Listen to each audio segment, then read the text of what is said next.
कि मैं यह सत्र शुरू करूं, मैं यह सत्र मंचस्थ अतिथियों के नेतृत्व के लिए छोड़ूं, मैं क्रम से एक परिचय देना चाहूंगा अपने आज के पैनलिस्ट का। हम सबके बीच हम सभी का मार्गदर्शन करने के लिए इस अंतर्राष्ट्रीय संगोष्ठी की रूपरेखा, इसका वैचारिक अधिष्ठान तय करने वाले हम सबके मार्गदर्शक श्रद्धेय आदरणीय प्रोफेसर हर्ष कुमार सिन्हा सर हम सबके बीच उपस्थित हैं। हम सबका यह सौभाग्य है कि निरंतर सर का सानिध्य, स्नेह, आशीर्वाद, मार्गदर्शन, पाथेय हम सभी को मिलता रहता है। मैं इस सत्र में सर आपका हार्दिक स्वागत करता हूं। इस पूरे 3 दिवसीय अंतर्राष्ट्रीय संगोष्ठी का जो स्वरूप होना चाहिए और नेपाल से किसकी किसकी प्रतिभागिता होनी चाहिए, इन सब का ताना बाना जिन्होंने बुना, जिन्होंने मार्गदर्शित किया हमें, ऐसे आदरणीय श्री नारायण प्रसाद ढकाल साहब, प्राज्ञिक विद्यार्थी परिषद नेपाल के राष्ट्रीय महासचिव हैं। सर, मैं आपका भी महाविद्यालय परिवार में हार्दिक स्वागत करता हूं। हम सबके बीच पिछले 2 दिनों से आप देख रहे होंगे कि आदरणीय प्रोफेसर सुधन पौडेल जी, आदरणीय प्रोफेसर भागवत ढकाल जी, आदरणीय सुबोध शुक्ला सर, आदरणीय नवीन बंद पहाड़ी जी, कृष्णा हुमागाई जी और राजाराम सुवेदी सर भी निरंतर हम लोगों का मार्गदर्शन कर रहे हैं। पिछले 2 दिनों से हम लोग इन्हें सुन रहे हैं, आपकी बातों को सुन रहे हैं। मैं आपका भी स्वागत करता हूं और अपने इस संगोष्ठी के आयोजन समिति के हमारे 2 आदरणीय सदस्य, आदरणीय डॉक्टर पद्मजा सिंह जी, आदरणीय अग्रज बड़े भाई डॉक्टर अमित उपाध्याय जी, आप दोनों लोगों का भी विषय विशेषज्ञ के रूप में मैं स्वागत करता हूं। और अब मैं सीधे यह मंच, यह सभा, यह कार्यक्रम संचालित करने के लिए आदरणीय प्रोफेसर हर्ष सर से सीधे रिक्वेस्ट करता हूं। कुछ प्रश्न सर के पास हैं। सर जैसे चाहें वैसे इस सत्र की बागडोर अब अपने हाथ में ले सकते हैं। धन्यवाद डॉक्टर सुबोध जी। इस मंच पर मित्र राष्ट्र नेपाल के सभी विशिष्ट प्रतिनिधिगण और मेरे साथ यहां मंच पर उपस्थित इस आयोजन से जुड़े दीनदयाल उपाध्याय गोरखपुर विश्वविद्यालय के डॉक्टर अमित उपाध्याय जी, डॉक्टर पद्मजा सिंह जी, विषय विशेषज्ञ प्रोफेसर सुधाकर लाल श्रीवास्तव, इस सभागार में उपस्थित देवियों और सज्जनों, मैं सबसे पहले तो इस बात के लिए आयोजकों को बधाई देना चाहता हूं कि उन्होंने इस सत्र की परिकल्पना की। ऐसे बहुत सारे बौद्धिक विमर्श होते हैं जिसमें वक्ता मंच से अपनी बात कहते हैं, लोग सुनते हैं, उनके मन में बहुत सारे प्रश्न खड़े होते हैं, लेकिन उन प्रश्नों का समाधान वो उस समय प्राप्त नहीं करते। सत्र के बाद सत्र लगातार कार्यक्रम चलता रहता है और ये प्रश्न कहीं ना कहीं हमारे अवचेतन में बैठे रह जाते हैं और इसका उत्तर नहीं मिलता। जो मूल इस आयोजन की संकल्पना होनी चाहिए या उद्देश्य होना चाहिए कि हम बहुत सारे गुत्थियों का, बहुत सारे द्वंद्व का समाधान कर पाए, तो इस सत्र की कल्पना की गई। ये बहुत अच्छा है और इसमें बिना कोई समय गंवाए हम लोग इस सत्र का भरपूर उपयोग जितना कर सकें उतना करेंगे। जैसा डॉक्टर सुबोध ने बताया कि कुछ प्रश्न जो आपने पहले से रखे थे वो संबंधित विषय विशेषज्ञों को उन्होंने वितरित किए, उसमें से कुछ प्रश्न उन्होंने मुझे भी दिए। क्या हम लोग ऐसा कर सकते हैं कि सुबोध जी, अगर आपके पास उन लोगों के सूची हो, क्या हम उनसे प्रश्न सुनना चाहेंगे या सीधे यहां से उत्तर देना चाहेंगे? क्योंकि इन प्रश्नों पर उनका नाम नहीं लिखा हुआ। जी, प्रश्नों पर सर नाम नहीं लिखा हुआ है, लेकिन वो विद्यार्थी यहाँ पे हैं, अपना प्रश्न सुन के वो समझ जाएंगे कि उनके प्रश्न का उत्तर उन्हें मिल रहा है। अच्छा, ठीक। हाँ, मतलब अगर हम लोग समय के अनुशासन में ये काम कर सकें कि कुछ लोग जो खड़े होकर भी अगर अपना प्रश्न रखना चाहते हैं, आप लोग अपना प्रश्न अगर कुछ हो तो क्रम से हाथ उठा सकते हैं, माइक आपके पास जाएगा। इसमें ठीक। अनुरोध आप सबसे यही रहेगा कि अपने प्रश्न बहुत संक्षेप में पूछें। प्रश्न संक्षेप में। हम सब भी कोशिश ठीक। करेंगे कि संक्षेप में उत्तर दें ताकि अधिकाधिक प्रश्न लिए जा सके और अधिकाधिक उसके बारे में बातचीत की जा सके। मंचासीन अतिथियों को सादर नमन है और यह बड़े सौभाग्य का पल है कि इतने विशिष्ट विशेषज्ञ हमें मंच पर प्राप्त हुए हैं कि हम अपने प्रश्नों का उत्तर उनसे ले सके। मैं समाजशास्त्र के विद्यार्थी हूं। भारत नेपाल सांस्कृतिक अंतर संबंधों की विकास यात्रा अतीत से वर्तमान तक प्रवाहित हो रही है। सर, मेरा ये प्रश्न है, क्योंकि कुछ समस्याएं अतीत में रही होंगी और कुछ समस्याएं वर्तमान की हैं, दोनों की समस्याओं में क्या अंतर है और कैसे हम इन समस्याओं का समाधान निकाल करके एक पृथ्वी, एक परिवार और एक भविष्य का निर्माण कर सके। धन्यवाद। अपना शुभ नाम बताएं। मैं डॉक्टर भावना पांडे, सहायक आचार्य, महाराणा प्रताप जंगल धूसर। तो ये प्रश्न मैं ही ले लेता हूं। आगे हम लोग बारी बारी से सभी लोग कोशिश करेंगे आपके प्रश्नों को लेने की। डॉक्टर भावना, आपने जो प्रश्न पूछा वो बहुत सकारात्मक प्रश्न था और उसके भीतर एक ये इस बात की उत्कट अभिलाषा भी थी कि हम दोनों देशों को करीब आना चाहिए, करीब रहना चाहिए और बेहतर ढंग से प्रदर्शन करना चाहिए। उद्घाटन सत्र में जब हम लोग बात कर रहे थे, खासतौर पर फर्स्ट टेक्निकल सेशन में, तो मैंने एक बात वहां पर भी रखी थी और वो बात आज फिर रखना चाहता हूं कि व्यक्ति के जीवन में 10 वर्ष, 20 वर्ष, 50 वर्ष का समय बहुत अहम होता है।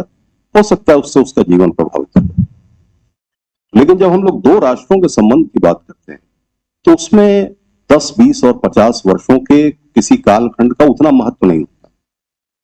इसलिए हम लोगों को इस बात से चिंतित नहीं होना चाहिए कि हाल के वर्षों में या किसी खास कालखंड में हमारे संबंधों में कोई इरिटेंट रहा हो, कोई ऐसी बात रही हो जिससे हम निराश होने लगे। देशों के संबंध इसी तरह से बनते रहते हैं और मैंने उस दिन भी ये उदाहरण दिया था कि हमने जर्मनी की दीवारें गिरती हुई देखी और बहुत सारे ऐसे भूखंड भी देखे हैं जिसमें हमने दीवारें खड़ी होती हुई देखी। एक ऑप्टिमिस्टिक अप्रोच रहना चाहिए, एक पॉजिटिव अप्रोच रहना चाहिए और जो सबसे बड़ी बात यह है कि हमको ये सारी चीजें आर्टिफिशियली क्रिएट नहीं करनी। इस सेमिनार की जो भावभूमि है वही ये है कि इतने सघन सांस्कृतिक अंतर संबंध है, अनेक ऐसे सूत्र हैं जिन्होंने हमको एक दूसरे के साथ बांधे रखा है। बहुत मुश्किल हो सकती है किसी दूसरे को कि हमारे ये सारे तंतुओं को तोड़ दे, ये किसी के लिए बहुत मुश्किल। हमको क्या चाहिए, इन दोनों देशों के नागरिकों को, इन दोनों देशों की एकेडमिया को, इन दोनों देशों के पॉलिसी मेकर्स को, कि उनको अपने एक साझा भविष्य की कल्पना करनी चाहिए। जो बात अभी रायसीना डायलॉग में भी कही गई, क्रिएट एंड कोऑपरेट। हम अब अलग अलग रहकर अपनी विदेश नीतियों को फॉलो नहीं कर सकते या आगे नहीं बढ़ा सकते। ये अंतर्राष्ट्रीय संबंधों का सच है। अब हम सभी को एक दूसरे के साथ हम कितना आगे बढ़ सकते हैं, सहयोग के साथ आगे बढ़ सकते हैं, इसके तरफ ध्यान देने की जरूरत है। और मुझे लगता है कि भारत और नेपाल दोनों देशों के पास ऐसे पर्याप्त विषय हैं जिसको लेकर हम आगे बढ़ सकते हैं। एक सकारात्मक सोच के साथ आगे बढ़ना। समाज के बाद दूसरा प्रश्न विद्यार्थी प्राचीन इतिहास और दर्शन से, फिलॉसफी एंड हिस्ट्री से। प्रणाम सर। सर, मेरा नाम अभय राज वर्मा है और मैं एमए चतुर्थ सेमेस्टर का छात्र हूं। सर, मेरा यह प्रश्न है कि नेपाल के धर्म और दर्शन पे भारतीय धर्म और दर्शन का स्पष्ट प्रभाव सर दिखाई देता है। मैं यह जानना चाहता हूं कि सर, नेपाल का कोई अपना मौलिक दर्शन है या नहीं? अगर है तो सर उसका स्वरूप क्या है? धन्यवाद।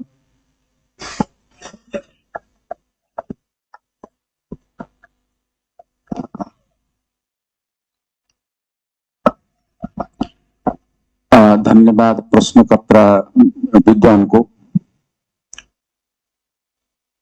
really my paper was in English yesterday, so I couldn't clear it in English exactly. But I don't know actually the real Hindi how to express, and the tense also may be wrong. Please excuse me. मैं अच्छी तरह से हिंदी नहीं तो जानता हूँ, पर जो कुछ आता है मैं सच्ची भाव से जवाब देना प्रयास करता हूँ। बात यह रहा कि जितने दर्शन भारतवर्ष में पनपे हुए हैं वो नेपाल की दर्शन मैं दावा से कह सकता हूँ। बात यह है कि भारतवर्ष सारा शरीर कलेवर है पर माथा नहीं, माथा नेपाल। मैं प्रमाणित कर देता हूं कि पशुपतिनाथ भगवान शंकर का शीर्ष भाग है, वहां दूध चढ़ते हैं गाय का, कपिला गाय का, गौ का। केदारनाथ धौड़ है, वहां घी चढ़ता है कपिल गाय का। धौड़ी इंडिया है, भारत है, सिर नेपाल। एक प्रमाण। दूसरी प्रमाण सुनिए, हम यहाँ विराटनगर बोलते हैं। पंच पांडव लोग गुप्तवास करने के लिए एक साल भर वहां विराटनगर में रहे, पंच पांडव का छद्मी नाम से। विराटनगर का जो एरिया है, टेरिटोरी है, it was expanded up to the Brahmaputra river in the east and Harihar Kshetra to the south, where the Brahmaputra and Ganges meets again, that confluence land is called the Viratnagar, right? The capital or headquarters of that state was Viratnagar. Viratnagar belongs to Nepal nowadays. So that is also it. Look about the Janakpur. Mithila राज्य इतना बड़ा था, उसका सीमाना इस पार गंगे तक, गंडक क्षेत्र जो है, आप त्रिवेणी गए होंगे नेपाल को, वहां तक, वहां से लेकर के ब्रह्मपुत्र तक था। राजधानी कहाँ पड़ा हुआ है? अभी भानुमती महारानी, टीकमगढ़ की महारानी ने 9 लाख रुपया खर्चा करके सीता मैया का मंदिर बनवा दिया जनकपुर में। उसका बोलता है 9 लाख का मंदिर। वो हेड क्या है? राजधानी वहां पर था जनक राजा का, जिसका विदेह जनक बोलते हैं, दिया ही नहीं रहा। वो भी माथा वहीं रहा, क्योंकि जहां पर हेडक्वार्टर्स है उसका माथा बोलते हैं जनकपुर। जनक राजा का 56 पुस्ता तक वहां शासन किया जनक वंश ने। जनक राजा का नाम है शिरध्वज जनक, राजा का नाम है सीताजी का पिताजी का नाम। और पिताजी बोलते हैं, नहीं तो वो तो कर्म करके खेत में जोतते हुए निकला हुआ एक लड़की का शकल था ना, वही उनको करके सीताजी बना लिया। आप तो पढ़े लिखे है स्टूडेंट लोग होने से भी सब विद्वान है, मैं मानता हूं। ये दूसरी बात रहा। तीसरी बात सुनिए, हम कर्नाटक राज्य साउथ इंडिया से विक्रमादित्य 6 ने उसको अपने कमांडर इन चीफ को बुला करके कहा कि दक्षिण भारत तो मैंने सब कुछ ले लिया है अपने छत्र पर उत्तरी भारत को मैंने नहीं लिया, तुम जाओ। भागीरथी के उत्तर तट को सब भूमि को कब्जा करके रहो, मेरे अंदर आओ कह करके 10,000 army was deposed from the South India in the leadership of Nanadev. Nanadev has established a state in the northern India that was called Nanyapuram, but the Muslims threatened him to demolish his state, so he shifted that capital from that Nanyapuram to Shimala Banagadha in Nepal. It belongs to Bara district of Nepal, East Nepal nowadays. तो शिमला बनगढ़ में उसने शिमला बन में गढ़ बना लिया, 7 layers of गढ़, जल दुर्ग, वन दुर्ग, हिंसका दुर्ग, पाषाण दुर्ग, मरु दुर्ग, मानव दुर्ग, ऐसा कंटक दुर्ग कह करके 7 प्रकार का दुर्ग बना के सुरक्षित किया वहां पर। वो शिमला वन में बना हुआ गढ़ को बोलते हैं Shimla Bangarh. That type of fort which was constructed, there is some time limitation, no. So Simraun Bangarh बोलते हैं, अभी तक वो ध्वस्त हुआ है। घियासुद्दीन तुगलक ने ध्वस्त किया है। अभी भी वहां पर इसी कमरेथी हॉल के लगभग बराबर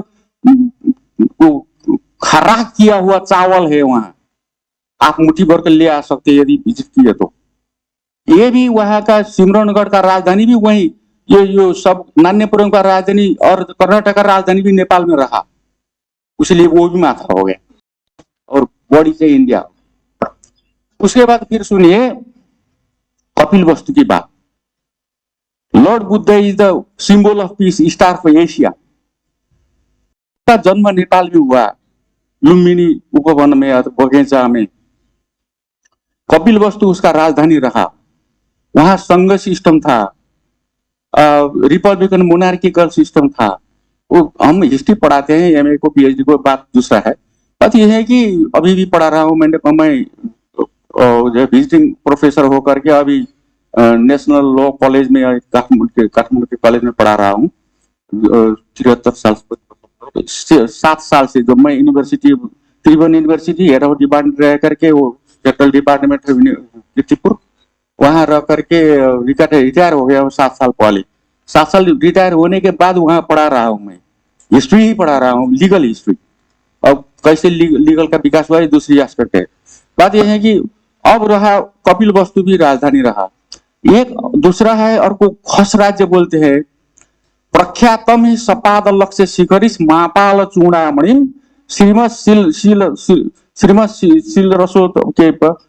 छिन्न नरेंद्र भ्रष्टे मुने शासने छितु द्वारा चकार प्रवृत्ति श्रुतम कलौ दुर्जय कह करके क्राचल ने वो कुमाऊं को बालेश्वर टेम्पल में इतना बड़ा ट्रीडेंट अथवा त्रिशूल रखा हुआ है, वहां पर लिखा हुआ है, अभिलेख की बात है।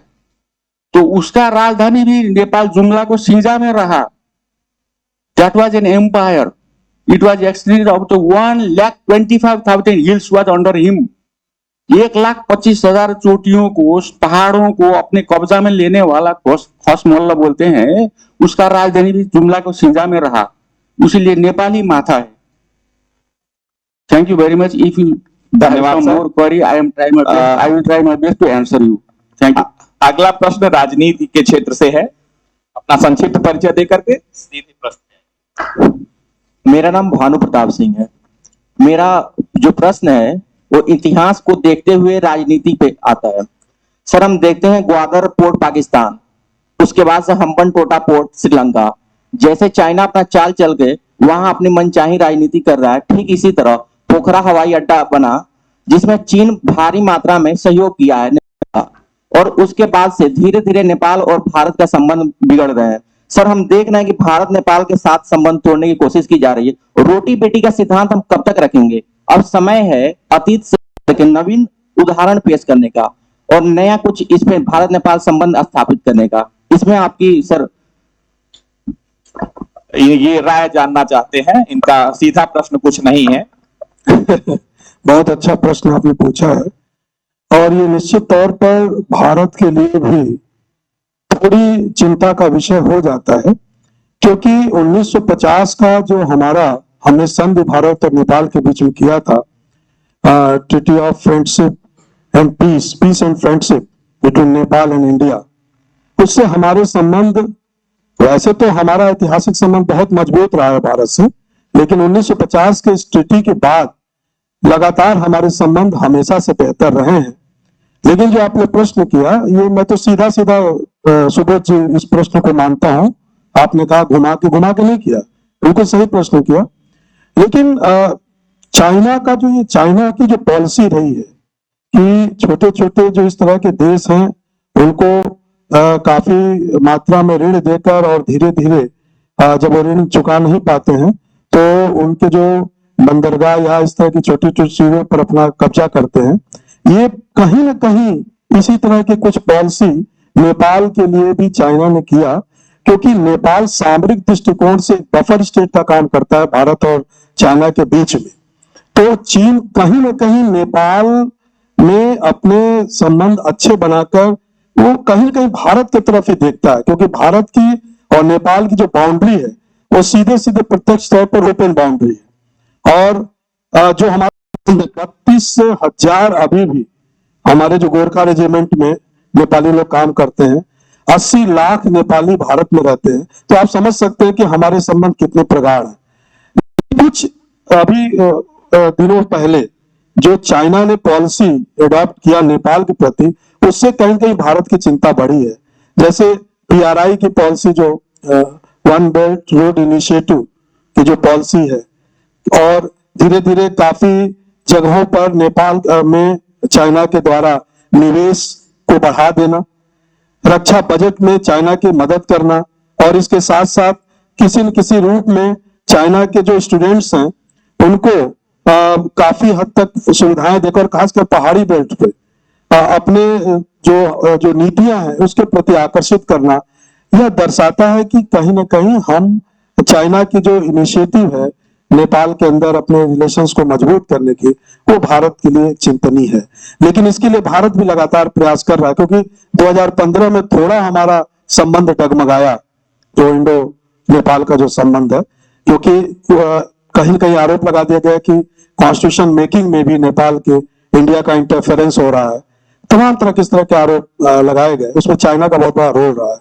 तो उस मेरे पास प्रश्न भी आया है, उनके प्रधानमंत्री बनने से भी थोड़ी सी संबंध हमारे डगमगाए।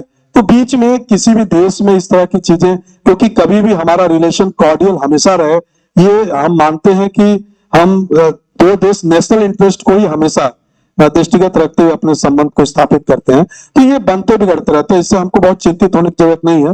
लेकिन आज भी बीच में थोड़े बहुत दिक्कतें आई हैं, लेकिन आज भी भारत नेपाल के संबंध बहुत अच्छे हैं। और भारत के प्रधानमंत्री जी ने समय रहते ही अपने नेपाल की यात्रा के दौरान, जैसे भूकंप के दौरान भारत ने $67 मिलियन की मदद दिया, $1 बिलियन का पैकेज घोषित किया कि आगे हम देंगे अगर इस तरह की स्थिति आएगी। सामरिक रक्षा और तमाम इस तरह के जो मुद्दे हैं उस पर भी भारत का दृष्टिकोण चाइना के प्रति बहुत ही क्लियर है, क्रिस्टल क्लियर है। और सबसे बड़ी बात यह कि सांस्कृतिक विरासत भारत और नेपाल की एक तरह की है। रोटी बेटी का जो संबंध आपने कहा वो कहीं डगमगाने वाला नहीं है। बीच में स्थिति थोड़ी बहुत नाजुक हुई, बट वो इतनी भी नाजुक नहीं हुई कि हम संभाल न पाए।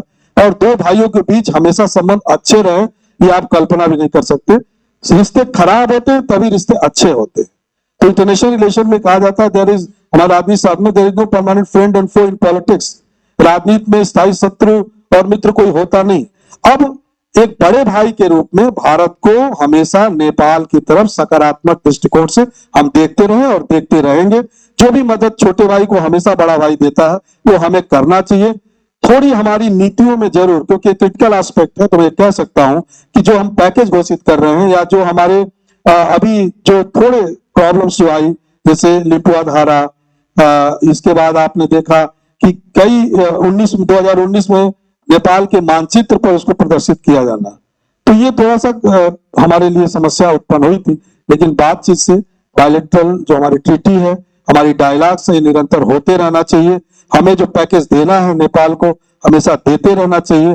और कोई भी चाइना विशेषकर अगर वो इंटरवीन कर रहा है तो हमें ऐसी कोशिश करना चाहिए कि हम नेपाल के प्रति यह विश्वास हमेशा जगाए रखें कि हमें उनके सच्चे हितैषी हैं, हमें उनके लिए हमेशा खड़े होंगे। ये रोटी बेटी का संबंध निरंतर चलता रहेगा। धन्यवाद। धन्यवाद सर। अगला प्रश्न।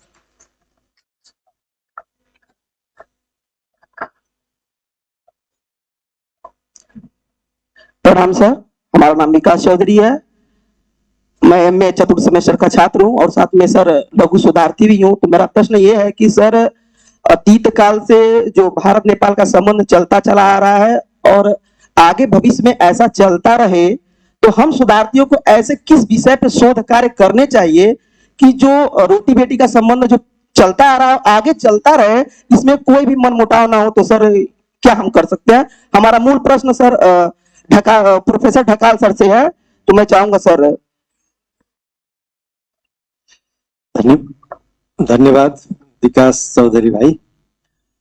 शोधार्थियों को किस शीर्षक में शोध करना चाहिए, बहुत अच्छी बात कही आपने। वास्तव में हम भूगोल शरीर दो मगर आत्मा एक ऐसा राष्ट्र मानते हैं अपने मित्र राष्ट्र भारत को। फिर भी कतिपय संदर्भ में जिन असहमति यहाँ दिख रही है उसके संबंध में आप जब रिसर्च करना चाहेंगे तो जन स्तर में जाके राष्ट्र सहयोग कर रहा है मगर उसका प्रतिफल जन सर्वसाधारण जन को प्राप्त नहीं है, तो बीच में ही कहीं गायब हो रहा है।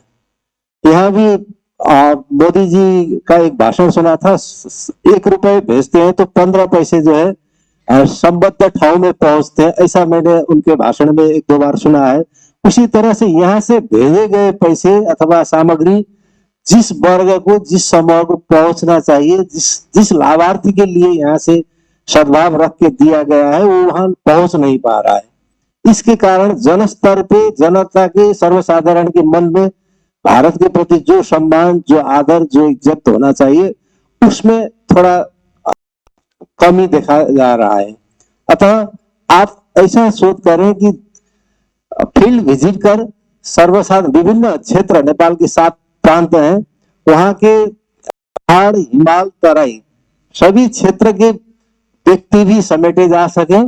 सर्वसाधारण और पेशागत हिसाब से देखें तो कृषक से लेके व्यापारी तक सभी वर्ग की प्रतिनिधित्व भी हो सके। इस तरह का सर्वेक्षणात्मक विधि का प्रयोग करके आप स्थलगत अध्ययन का माध्यम से नेपाल भारत को जो वस्तुगत संबंध स्थानीय तहमा, स्थानीय स्तर में उसका अध्ययन हो सके, तब जाके वास्तविकता आ सकती है। अन्यथा यहाँ से गया पर संबद्ध ठाव में नहीं पहुंचा, उससे जो है क्या होता है, व्यक्ति में विद्वेष पैदा होती है, वितृष्णा पैदा होती है। समाचार में हम सुनते हैं कि इतना सहयोग आया, मगर जिसको प्राप्त होना था वो प्राप्त कर नहीं सकता। तो ऐसे लोग बीच में लगे हुए हैं जो हमारे नेपाली में एक उखान है, धमिलो पानी में माछा मार्नु, अर्थात वातावरण बिगाड़ के उसमें फायदा लूटने वाले वर्ग बड़ी सक्रिय हैं।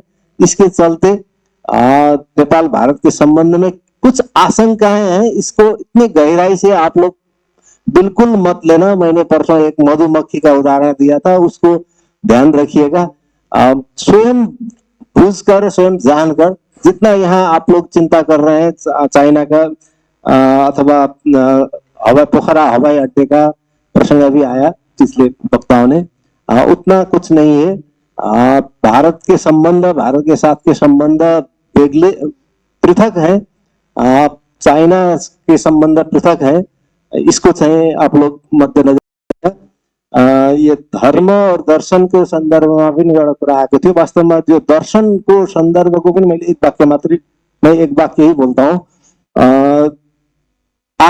नास्तिक दर्शन, 2 प्रकार के दर्शन है। वो दर्शन पौरस्त्य दर्शन करके हम लोग मानते हैं। पौरस्त्य दर्शन के रूप में जो 16-17 प्रकार के दर्शन है, वो सब हमारे समान है। नेपाल के मौलिक दर्शन आप बोलते हैं, वो भी हम अपना मौलिक ठानते हैं, आप लोग अपना मौलिक ठानते हैं, वास्तविक एक ही है। लेकिन सर ने बताया जनक दर्शन का बात, वो जनक हमारे यहाँ के थे, इसका अर्थ ये नहीं कि यहाँ नहीं होता उस जनक दर्शन का अध्ययन। बुद्ध दर्शन, बुद्ध हमारे यहाँ जन्म लिए, मगर यहाँ आके उन्होंने बहुत बुद्धत्व प्राप्त किया। बुद्ध दर्शन हम अपना दर्शन करते हैं, आप लोग अपना ठानते हैं। ये दोनों का समन्वय है। इसमें जो है दर्शन माने अर्थात विचार, वो जो है असल विचार सब जगह की एक होती है। इसमें आप लोगों को दर्शन, हमारे यहाँ एक कवि ने कहा है कि ज्ञान विज्ञान को हाथ जोड्नु पर्दछ कर्ममा। ज्ञान अर्थात पौरस्त्य दर्शन, पूर्वीय दर्शन, विज्ञान अर्थात पाश्चात्य दर्शन, ये दुवै को जोड़ने से ही राष्ट्र की समृद्धि होगी, ऐसा कहा है। इसलिए दर्शन सार्वभौम होते हैं, किसी देश विशेष के नहीं होते। और एक संदर्भ आया था, एक पृथ्वी एक समाज शास्त्री की भावनाएं थी। वास्तव में हम भी वसुधैव कुटुंबकम की भावना रखते हैं और हमारा भी मंत्र सभी प्रकार की शांति, जो ऋग्वेद में कहा गया है देवो शांतिरम, उसमें जो 12 प्रकार की शांति है, वो 12 प्रकार की शांति हमारी परिकल्पना है। इसीलिए इसका भी समाज शास्त्रीय दृष्टि से भी हम दूर नहीं है। मैं अभी इतना कहना चाहता हूँ। धन्यवाद। धन्यवाद सर। एक प्रश्न